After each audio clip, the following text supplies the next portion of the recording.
여호수아 24장 13절 말씀부터 한 절씩 교독하겠습니다. 내가 또 너희가 수고하지 아니한 땅과 너희가 건설하지 아니한 성읍들을 너희에게 주었더니 너희가 그 가운데에 거주하며 너희는 또 너희가 심지 아니한 포도원과 감람원의 열매를 먹는다 하셨느니라.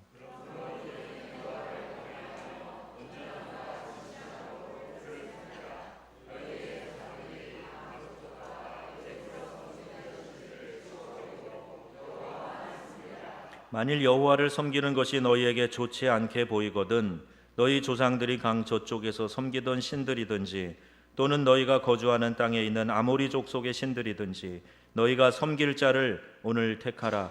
오직 나와 내 집은 여호와를 섬기겠노라 하니 결단코 여호와를 버리고 다른 신들을 섬기기를 하지 아니하오리니. 아멘. 이번 추석은 유례 없는 10일간의 긴 연휴가 되었습니다. 연휴 기간에 해외로 100만 명 이상 나갈 것이다, 이렇게 이야기하는 이야기를 듣습니다. 또 국내에서도 부모 형제 만나기 위해서 또 내 가족과 함께 휴가를 즐기기 위해서 민족의 대이동이 시작될 것입니다. 보통 우리 한국에서는 이 큰 명절이면은 한 3천만 명이 이동을 한다 그래요. 세계인들이 보고 깜짝 놀라죠. 이 조그만 나라, 조그만 땅덩어리에서 이렇게 가족의 유대가 깊은가 놀랄 정도입니다. 이 명절 기간에 특별히 가족에 대한 소중함을 더 깊이 느끼시고 정을 나누시는 그런 시간을 가지면 좋겠습니다. 또 우리 가족들이 모이면 또 좋기만 한 건 아니지요. 또 많은 음식 준비하고 치우고 하느라고 수고하는 분들, 힘든 분들 많이 계세요. 또 명절 증후군을 앓고 있는 분들도 생길 수 있습니다. 어린아이들끼리 모이면 또 토닥토닥하고 다투고 하는 일들도 좀 신경 쓰이는 그런 일들이 됩니다. 또 무엇보다도 오지랖 넓은 분들이 꼭 가족 친척 가운데 몇 분씩 계시잖아요. 그래서 인생 간섭하듯이 던지는 말 때문에 상처를 받는 일들도 종종 있습니다. 제가 보니까 명절날 듣기 싫은 말, 이걸 사람들이 이렇게 모아서 랭킹을 발표한 일이 있는데 연령과 상황에 따라서 좀 다르겠지만 청소년 학생 1위 공부 잘하냐? 이렇게 물어보는 거에 스트레스 받는데요. 2위는 살 많이 쪘네. 이렇게 얘기하면 스트레스 받는답니다. 취업 준비생 1위, 누구는 취직해서 자리 잡았더라, 이렇게 비교하면서 얘기하는 거. 2위, 아무 일이나 알아봐라, 이런 말에 상처받는답니다. 직장인 1위, 결혼 안 해? 또 미래 계획은 뭐야? 이런 거에 상처받는데요. 그런데 이런 스트레스를 이기는 대처법도 있습니다. 회피형, 그 자리를 피해가는 거예요. 그 자리에 있지 않는 거. 엔조이형, 그냥 미소 띠면서 무슨 말이든 하세요. 그리고 그냥 즐기는 스타일이 있고, 또 재밌는 게 양자택일형이 있답니다. 결혼 얘기해서 스트레스 받는 그 상황에서요, 하나를 선택하는 거예요. 그 순간 막 먹기 시작한답니다. 그러면 야, 너 그래서 살찌면 어떡할래? 그래서 살찌는 거에 대해서 걱정하는 얘기를 들으면 결혼 얘기를 회피할 수 있대요. 이게 양자택일형. 또 재밌는 것은요, 공격형이 있습니다. 공격형. 자기가 먼저 그런 분들한테 질문을 하는 거예요. 큰아버지 사업은 어떠세요? 요새 경기도 좋지 않다던데. 먼저 얘기하는 거예요. 고모, 노후 준비는 잘하고 계세요? 어머, 둘째 대학 간다면서요? 부담 크시겠네요? 그리고 선제 공격을 하는 겁니다. 시원한 듯 하지만 잘못하면 명절날 가족 잔혹사가 일어날 수도 있습니다. 추석 때 대화하는 가운데 우리가 고쳐야 할 태도, 극동방송에서 이런 걸 내놨어요. 훈수 두는 것 좀 하지 말았으면 좋겠다. 질책하는 것 좀 하지 말아라. 딴짓하면서 대화하지 말아라. 뭘 하는지 모르지만 뭐 이렇게 하는지 뭘 하는지 딴짓하면서 말하는 거 하지 마라. 내 입장에서만 말하지 말아라. 이런 충고합니다. 우리 믿는 성도들은 사람들이 듣고 싶은 말, 또 들어서 유익한 말을 해주시면 좋을 것 같아요. 다 잘 될 거다. 야, 너를 믿는다. 젊었을 때 하고 싶은 거 한번 마음껏 해봐. 도움이 필요하면 말해. 용돈 줄까? 뭐 이런 이야기들 함께 나누면 힘이 되고, 역시 예수 믿는 우리 고모 이모 달라, 이런 얘기 들을 수 있을 것 같아요. TV 광고에서 이것을 잘 먼저 실천하는 걸 보는데요, 이런 게 나오더라고요. 어이 너희 아빠 예전 같지 않아, 이렇게 얘기합니다. 아빠가 풀이 푹 죽어서 방으로 가셨어요. 그랬더니 아들인지 사위인지 찾아가서 아버님 이거 드시고 힘내세요. 그리고 인삼으로 만든 땡땡, 그걸 전달해 주는 거. 이게 광고에 나오더라고요. 여러분, 명절에 이같이 가족 간의 훈훈한 만남, 또 덕스러운 만남 되어지시기를 주의 이름으로 축복합니다. 가정은 소중합니다. 이렇게 명절이라도 가족 친척이 만날 수 있는 기회가 있다는 거, 이걸 다행으로 알아야 됩니다. 어쩌면 멀지 않아서 사라질 수도 있는 풍경입니다. 이 기회가 가기 전에 가족의 의미를 새롭게 새기고, 내가 가족 또 친척에게 할 수 있는 최선의 선물을 준비하는 그런 마음이 필요합니다. 오늘 본문은 뭐라고 말씀하시는가? 그 선물에 대해서 이야기하는데요, 우리가 받은 은혜, 이것이 거저 받는 하나님의 선물이라, 이렇게 이야기하고 있습니다. 이스라엘 백성이 이제 광야 생활을 마치고 요단강을 건너서 가나안의 첫 성 여리고에 이르게 됩니다. 강한 철옹성 여리고를 하나님은 손쉽게 접수하게 해주셨어요. 이 여리고성 그 주변을 하루에 한 바퀴씩 돌고 마지막 날 7바퀴 돌고 함성을 외쳤더니 그 강한 성이 무너져 내립니다. 와르르 무너져 내리고 말았어요. 어떻게 보면 참 어처구니 없는 전술인데, 하나님이 그와 같은 방법을 통해서 내가 너와 함께하고 있다 하는 것을 말씀하고 계시는 거지요. 계속해서 그 땅의 거민들, 아모리 족속, 브리스, 가나안, 헷 족속, 기브가 히위 족속, 여부스 족속과 싸울 때에도 하나님께서 승리하게 하시는데, 오늘 승리의 원인이 이스라엘 백성의 전투력에 있지 않다 하는 것을 알려주고 있습니다. 12절에 너희의 칼이나 너희의 활로서 이와 같이 한 것이 아니요. 누가 승리케 하셨다는 거예요? 하나님께서 그들의 승리를 보장하시고 승리할 수 있도록 인도해 주셨다 하는 겁니다. 그래서 13절에 그 결과로 너희가 수고하지 아니한 땅과 너희가 건설하지 아니한 성읍들을 너희에게 주었더니 그랬어요. 제가 아프리카 선교사 시절에 처음 사역을 할 때에 지은 건물이 하나도 없었습니다. 임대한 건물 2곳에서 예배를 드리고 있었어요. 어떤 때는 선교부의 절반가량이 집을 사용하는 렌트비로, 집세, 월세로 그렇게 나갈 때도 있었습니다. 집 지어 살던 곳이 이제 2곳이 되었고, 또 교회도 7곳을 건축해서 우리 교회들이, 현지인 교인들이 자립하는 그런 일들을 경험을 했습니다. 그리고 떠날 때 2분의 선교사님을 새로 파송을 해서 제가 하던 일들을 신학교 사역과 교회 사역 나눠서 선교사님 2분이 잘 감당하셨어요. 참 훌륭한 분들이고 일을 잘 하시는 분들인데, 그런데 한쪽의 마음의 아쉬움은 처음 아무것도 없던 시절에 그때 이야기를 아무리 설명을 해도 잘 이해를 못 하시더라고요. 건물이 원래 있었던 걸로 생각합니다. 우리 사람들은요, 내 스스로 처음부터 끝까지 다 이루어 사는 사람 없습니다.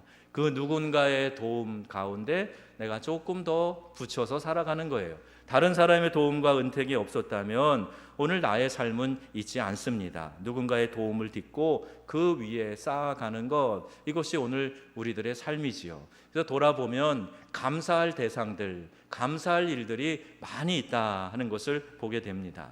너희가 심지 아니한 포도원과 감람원의 열매를 먹는다 그랬어요. 이 말은 수고하지 않고 쉽게 버는 것을 말하는 것이 아닙니다. 우리가 받아 누리는 오늘의 이 축복이, 오늘의 이 삶이 내 노력만으로 이루어질 수는 없다 하는 것을 알려주시는 말씀이지요. 특별히 구원받아서 천국의 백성이 되어 살아가는 것은 돈이나 공로나 자격으로 그렇게 얻어지는 것이 아닙니다. 전적으로 하나님의 은혜인 줄로 믿습니다. 그래서 우리는 14절 말씀처럼 여호와를 경외하며 섬기는 그런 사람이 되어야 합니다. 14절에 그러므로 이제는 이라고 시작되고 있는데, 그러니까 이 말씀에 좀 주목해야 하겠습니다. 하나님께서 우리에게 이런 은혜를 베풀어 주셨으니 이 여호와 하나님을 경외하며 온전함과 진실함으로 섬기라. 그러므로 이제는 이렇게 말씀하고 있습니다. 사람에게 도움을 받고 은혜를 입어도 기억하고 감사하는 마음을 가지기 마련입니다. 그래서 우리 한자성어에 인지상정이라고 하지요. 사람이 마땅히 가져야 할 서로 간의 정, 예절, 이것을 말합니다. 물론 배은망덕하는 사람도 있어요. 은혜를 배반하고 덕을 잊어버리는 겁니다. 그런데 여러분, 우리의 삶이 윤택하고 우리의 삶이 감사로 기쁨으로 충만하려면 내가 누군가로부터 도움을 받고 살고 있지, 누군가가 나에게 은택을 베풀어 줬지, 이걸 생각하고 사는 사람이 감사가 있고 기쁨이 있고 만족한 그런 삶을 살게 되는 것을 봅니다. 하나님은 우리에게 은혜를 베풀어 주셨어요. 아무런 자격도 공로도 없는 우리에게 한량없는 은혜를 베풀어 주셨습니다. 생각해 보면 모든 것이 은혜예요.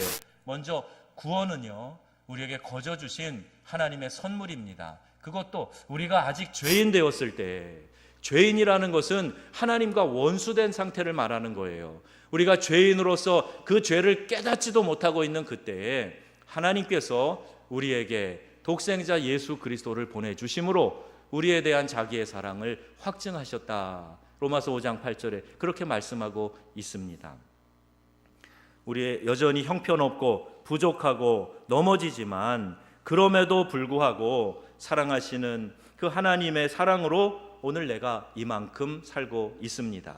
그래서 바울은 나의 나 된 것은 하나님의 은혜로다, 이렇게 고백하고 있어요. 이 은혜를 깨닫는 여러분들이 되시기를 바랍니다. 은혜를 베푼 분에 대해서 감사를 잊어서는 안 됩니다. 오늘 14절 말씀에 그 은혜를 베푸신 하나님께 감사하는 사람들이 가져야 될 기본 자세에 대한 것이 있어요. 먼저 14절, 너희의 조상들이 강 저쪽과 이집트에서 섬기던 신들을 치워버리고 그랬습니다. 하나님의 백성들이 이집트에서 살 때, 또 출애굽하여서 홍해를 건너고 광야 생활을 할 때에 여호와 하나님만을 섬긴 것이 아니라 그 가운데 슬쩍슬쩍 우상 숭배를 했다는 것을 알 수가 있어요.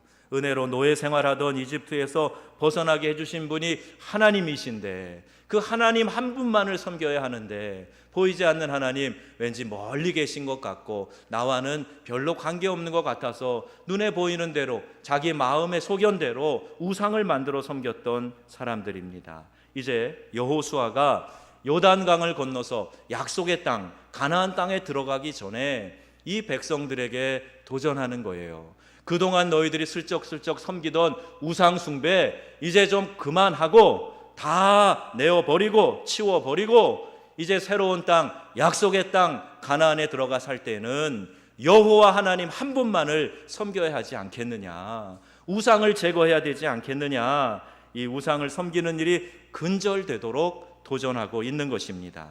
이제 여호수아가 이들에게 이야기하면서 이 말씀은 훗날 엘리야 선지자가 이 바알과 아세라 사이에서 그 신들을 믿는 사이에서 왔다 갔다 하던 이스라엘 백성을 향해 너희가 어느 때까지 머뭇하려느냐, 이 책망의 도전의 시초가 되는 것을 알 수가 있습니다. 인생에 찾아오는 변화의 순간들이 있지요. 우리 비행기를 탈 때도 트랜짓해서 가야 될 때가 있지 않습니까? 우리의 인생에도 변화의 시기가 분명히 있습니다. 직장을 얻었는가 하면 또 직장에서 나와야 되는 그런 변화의 시기가 있지요. 결혼을 하였다가 또 어떤 경우에는 또 불의의 이혼도 있을 수 있습니다. 이사를 하는 경우에도 이 큰 인생의 변화를 경험하는 것이지요. 대학을 진학하는 거, 이것도 큰 변화, 새로운 세계, 새로운 사회로 들어가는 겁니다. 군에 입대하는 것, 사회에 진출하는 것, 유학하는 것, 이 모든 것이 다 중요한 변화의 시간입니다. 이 인생의 중요한 변화를 경험할 때 그때 우리가 가져야 될 것은 바로 믿음의 결단입니다. 더 성장할 수 있는 기회가 되거나 잘 못하면 더 나빠질 수도 있기 때문에 그렇습니다. 이때 염두해야 될 중요한 진리가 있어요. 우상을 제거하고 하나님만을 섬기라 하는 거예요. 우상은요, 하나님보다 더 사랑하는 것이 우상이 될 수 있습니다. 꼭 어떤 다른 종교를 믿어서 우상이 아니라 내가 하나님보다 더 사랑하는 것, 내 온 마음을 집중시켜서 빼앗기는 그곳이 있다면, 내 마음을 빼앗는 것이 있다면 그것이 우상이 될 수 있다는 거예요. 돈과 명예와 연애, 또 자식, 또 내가 즐기는 레저, 여행, 이것도 우상이 될 수 있다는 겁니다. 대표적인 우상은요, 돈이라는 우상이에요. 그래서 만몬신이라는 이름까지 생겨날 정도입니다. 이 세상에서 가장 많은 신도수를 가지고 있는 종교가 뭐냐? 그랬더니 이 만몬교래요. 만몬교. 어디 눈에 보이는 곳에서 모이는 그런 건 아니지만 자기 신앙을 가지고 있으면서도 이 만몬교에 빠져 있는 신도들이 많이 있다는 겁니다. 하나님만을 섬겨야 될 텐데 하나님도 섬기면서 돈을 우상으로 삼고 따라가는 사람들이 많이 있다는 거예요. 또 역사상 가장 많은 순교자를 만들어낸 종교가 어느 종교냐? 이슬람교가 아니고 기독교가 아니고 이 만몬 종교라는 거예요. 돈을 숭배하고 돈을 따라가다가 목숨까지 내어주는 그런 일들이 이 돈을 숭배하다가 생긴 순교라고 그렇게 누가 설명하는 것을 듣게 됩니다. 돈 때문에 죽고 죽이는 일이 오늘날까지도 일어나고 있어요. 돈 때문에 가족 사이에서도 이런 일들이, 끔찍한 일들이 보험금을 노리고 다른 목적으로 일어나고 있다는 말입니다.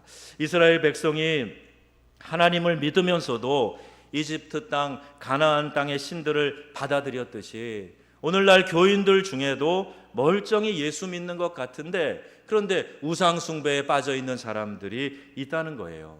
내가 신뢰하는 것들을 다 내려놓으라. 그리고 하나님만을 의지하는 믿음의 백성이 되어라. 이렇게 오늘 여호수아를 통해서 하나님 우리에게 권면하시고 우리의 결단을 촉구하고 계십니다. 여러분, 하나님 한 분만을 믿음으로 주님의 언약 백성으로 굳건히 세워져 가시기를 주의 이름으로 축복합니다. 오늘 10월 1일이에요. 새로운 결단을 시작하는 새날입니다. 게다가 주일로 시작되고 있어요. 오늘 아침에 우리 월삭 새벽 예배 자녀들과 함께 많이 모여서 함께 기도하고 축복받고 또 한 달을 하나님 앞에 결단하며 나아가는 복된 시간을 가졌습니다. 우리에게 다시 새로운 결단이 시작되도록 주신 기회, 저는 그렇게 봐요. 매달 새로 시작하는 1일이 있다는 게 저는 얼마나 좋은지 모릅니다. 새해가 있다는 것도 참 좋은데 새로 시작하는 달이 있어서 다시 새로운 각오로 새로운 결단으로 이전 달에 있었던 어려움과 실패 다 뒤로 넘겨두고 다시 한번 시작해보자. 그리고 새로 계획하고 용기를 낼 수 있는 기회가 되니 참 좋습니다. 더군다나 1일이 주일로 시작되는 그 달은요, 참 왠지 큰 행운을 잡은 것 같은 그런 느낌도 있어요. 이번 10월 한 달에 여러분 하나님이 주시는 은혜로 형통함으로 귀한 복을 누리시기를 주의 이름으로 축원합니다.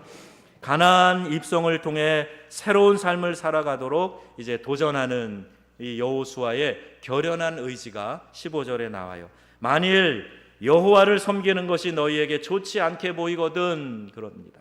우상을 섬기는 자들이 좋아 보이냐? 그럼 너희 마음대로 한번 해봐라. 너희들이 믿고 싶은 대로 우상을 따라가 봐라. 이렇게 이야기하는 거예요. 제발 믿어주세요. 그게 아니라 너희 조상들의 신들이든지 아모리족 속의 신들이든지 너희가 섬길 자를 오늘 택하라. 나와 내 집은 여호와를 섬기겠노라. 이렇게 결단하며 이야기합니다. 여기 나와 내 집은 여호와를 섬기겠다 이렇게 고백하고 있지요. 우리가 좀 이 말에 주목해 보시지요. 여러분, 신앙은 개인적인 것이다 이렇게 이야기할 때 과연 그런가? 구원받는다는 의미에서는 개인적입니다. 전도하다 보면요, 이런 분들 만나는데 제 아내가 교회 열심히 나갑니다 그래요. 또 천국에 간다면, 천국이 있다면 아내가 천국 갈 때, 교회 열심히 다니 아내가 천국 갈 때 저를 꼭 데리고 갈 겁니다. 이렇게 능청맞게 이야기하는 남자분들을 종종 봅니다. 근데 여러분, 천만에요. 지난 수요일 날도 말씀드렸지만 아내들은요, 남편 떼어놓고 다니기를 좋아한답니다. 그러니까 여러분 착각하시면 안 돼요. 천국 갈 때 내 아내가 나를 데려갈 것이다. 그렇지 않습니다. 구원은 내 개인이 예수님을 나의 구주로 받아들이는 신앙 고백을 통해서 받게 되는 줄로 믿습니다. 내 개인이 예수님을 향해서 나의 주님이십니다, 나의 구원자이십니다, 이렇게 분명하게 고백하게 될 때 그때 구원이 이르게 되는 거예요. 남이 대신 책임져 줄 수 없습니다. 부부 사이에도 부모 자식 간에도 대신 구원을 받아주는 것이 아닙니다. 해외여행 하신 분들 아시지만 가족이라 그래도요, 여권을 다 각자 만들어요. 그리고 어느 나라 들어갈 때 자기 여권에다가 이제 들어갈 수 있다는 비자를 각각 받습니다. 천국에 들어가는 비자, 천국에 들어갈 때 천국에 들어가는 자격도 우리 개인이 받는 것이에요. 그런데 여러분, 구원은 개인적으로 받는 것이나 구원받은 이후에 우리의 삶, 천국 가기 전까지 우리의 삶의 모든 여정, 이것은요 공동체로 하는 겁니다.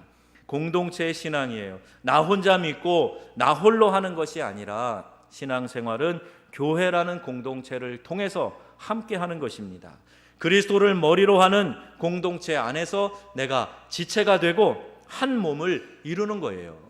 부부간에도 한 몸을 이루는 것, 이것이 심오한 원리인 것처럼 성도들이 한 몸을 이루는 것도 심오한 영적인 원리가 있습니다. 그래서 교회를 영적인 가족이라 이렇게 이야기하는 것입니다. 또한 전도의 책임에서 신앙은 홀로가 아니라 가정이라는 공동체를 정해 주셨습니다. 가정은 복음을 듣고 구원받도록 만들어주신 최소 단위가 되는 것입니다. 사도행전 16장 31절 말씀에 주 예수를 믿으라, 그리하면 너와 내 집이 구원을 받으리라 그랬습니다. 바울을 통해 빌립보 감옥의 간수장 가족이 복음을 받아들이고 세례를 받고 구원을 받게 된 것입니다. 가족은 가장 가까이에 있는 나의 이웃입니다. 내 이웃을 구원할 책임이 바로 나에게 주어져 있다는 것을 성경을 통해 알게 됩니다. 에스겔 33장 8절에 그는 자기 죄악으로 말미암아 죽으려니와 내가 그의 피를 내 손에서 찾으리라, 이런 말씀이에요. 이 말씀을 신약의 말씀과 연결시켜 보겠습니다. 마가복음 16장 16절 믿고 세례를 받는 사람은 구원을 얻을 것이요 믿지 않는 사람은 정죄를 받으리니, 하나님을 믿지 않으면 정죄를 받는다 그래서 요한복음 16장 9절에 죄에 대하여라 함은 저희가 믿지 아니함이요. 그래서 우리 주변에 하나님을 믿지 않는 사람은 죄를 짓고 그 죄의 대가로 형벌을 받게 되는데, 내 가까이에 있는 사람이 구원받지 못하는 그 책임을 하나님께서 나에게 물으신다는 거예요. 나에게 가족이 되게 하시고 내 이웃이 되게 하시고 만나게 하셨는데 그들이 구원받지 못하면 나에게 책임이 있다는 것을 성경을 통해 우리에게 알려주고 있습니다. 하나님을 믿지 않는 죄로 그가 정죄된다면 그 핏값을, 책임을 가장 가까이에 있는 사람에게서 찾으신다. 매우 엄중한 말씀입니다. 나와 내 집은 여호와를 섬기겠노라 하는 이 고백이 오늘 저와 여러분의 결단의 고백이 될 수 있기를 주의 이름으로 축원합니다. 때가 되면 다 믿겠지, 내가 해봐야 역효과만 날 거야, 전에도 해봤는데 이 인간 믿지 않아, 이렇게 여러 가지 이유와 핑계로 포기하지 마시고 이번 명절에 가족과 친척의 영혼 구원을 위해서 하나님께 매달려 기도하고 말과 선한 행동으로 전도하는 기회를 얻으실 수 있기를 축복합니다. 16절 말씀 마지막 봅니다. 백성이 대답하여 이르되 우리가 결단코 여호와를 버리고 다른 신들을 섬기지 아니하오리다, 이렇게 고백하고 있어요. 리더가 도전합니다. 그리고 백성들은 결단합니다. 리더는 목표를 제시하는 사람이에요. 도전과 자극을 주어서 잠자는 심령을 깨우는 사람입니다. 가슴에 불을 지피고 동력을 일으키는 사람이에요. 그래서 꿈꾸지 않는 리더, 배우지 않는 리더, 다 이루었다 생각하고 안주하는 리더는 백성들을 잠들게 만들 것입니다. 목사는 교회의 영적인 리더입니다. 때론 교사의 역할, 때론 멘토나 코치의 역할, 더 나아가서 부모의 역할을 해야 됩니다.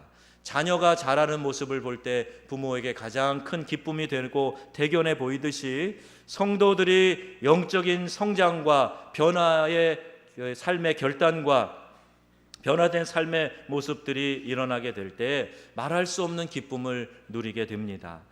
역시 목회하길 잘했어. 이게 목회의 보람이지. 이런 마음이 들어요. 우리 장로님들 기도해 주실 때 감사해요. 오늘도 우리 목사님이 행복한 목회하게 해주세요. 그렇게 기도해 주시니 참 감사합니다. 여러분, 목회자의 가장 큰 행복이 어디 있다고요? 여러분이 영적으로 성장하는 거예요. 여러분이 하나님의 은혜와 축복을 받아 누리시는 겁니다. 그래서 삶이 바뀌어 나가는 모습, 축복의 삶으로 변화돼 가는 모습, 그걸 보는 것이 목사의 가장 큰 기쁨이에요. 여러분, 저를 행복하게 만드시려면 형통한 복을 누리시기 바랍니다. 하나님의 은혜 안에서 들려지는 말씀을 붙들고 결단하세요. 이제까지의 삶의 모습대로 그냥 똑같이 살려고 하지 마시고 이 변화의 순간에 하나님의 말씀을 붙들고 여러분 자신을 향해서 도전해 보세요. 나 아무개야, 이렇게 더 이상 살아가지 말자. 하나님의 은혜 안에서 더욱 축복을 누리며 살아가자. 그리고 여러분, 말씀이 주어질 때마다 결단하시고 한 단계 더 성장해 가시고 성숙해 가시고, 그래서 하나님의 크신 은총을 누려 살아가시기를 주 예수님의 이름으로 축복합니다. 양을 생명 다해 사랑하고 양은 목자의 음성을 듣고 따라오고 살찌고 만족한 삶을 살아가는 것, 이게 목자의 행복입니다. 목회는 분명 외롭고 힘든 일이에요. 별별 양들이 다 있습니다. 양의 탈을 쓴 이리도 막아내야 됩니다. 상처 입거나 병든 양 치료해 줘야 됩니다. 그래서 전문성과 영성이 없으면 감당할 수 없는 일이에요. 하나님이 부르셨다는 분명한 소명이 없으면 감당할 수 없는 일입니다. 오직 한 가지, 양떼인 교인들이 형통한 삶을 살도록 공동체를 이끌어가고 도전할 때, 그때 나에게 주시는 하나님의 말씀으로 알아서 그 말씀 붙잡고 내가 어떻게든지 성장해 가야 되겠다. 변화된 삶을 살아야 되겠다. 더 성숙하고 더 축복을 누려야 되겠다. 이런 여러분 안에 도전과 결단이 있어지기를 축복합니다. 그래야 우리가 행복한 목회, 행복한 신앙생활 할 수가 있어요. 바라기는 여러분 모두가 영생을 얻으며 삶의 귀한 축복을 누리는 하나님의 귀한 백성들이 되시기를 축원합니다. 아직도 내 안에 구원의 확신이 없으신 분들은요, 오늘 오후 1시에 식사하시고 1층 교육관으로 오세요.